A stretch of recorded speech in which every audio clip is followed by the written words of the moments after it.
कविता का आज पहला दिन था उसके ससुराल में। कविता का पति अक्सर काम के सिलसिले बाहर ही रहता था। वो हफ्ते के एक दिन घर आता था, बाकी दिन उसे बाहर ही रहना पड़ता था। बहू, आज से इस घर के हर छोटे बड़े काम और घर की जिम्मेदारी तेरी हुई।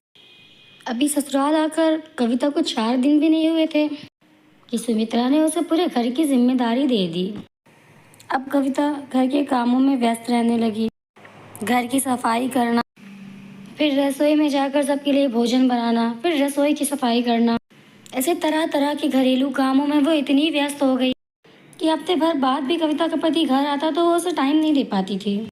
कविता चाहती थी वो जल्दी से घर का काम खत्म करके अपने पति के साथ हफ्ते का एक दिन तो गुजार ले।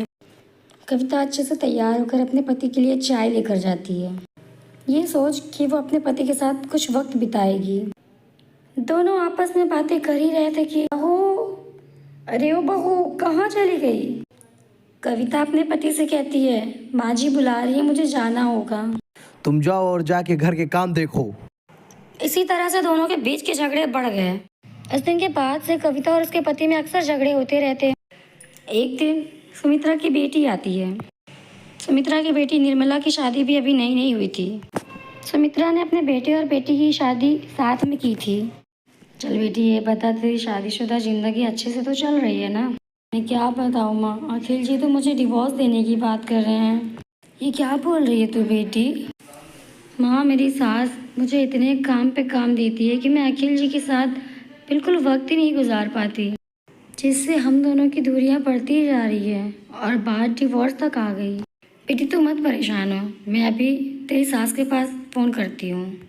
ये सारी बातें सुनकर कविता अपनी सास के पास आती है। क्यों माँ जी, आप क्यों फ़ोन करेंगी दीदी की सास के पास। माँ जी, आप भी तो वही कर रही हैं ना जो दीदी की सास उनके साथ कर रही हैं।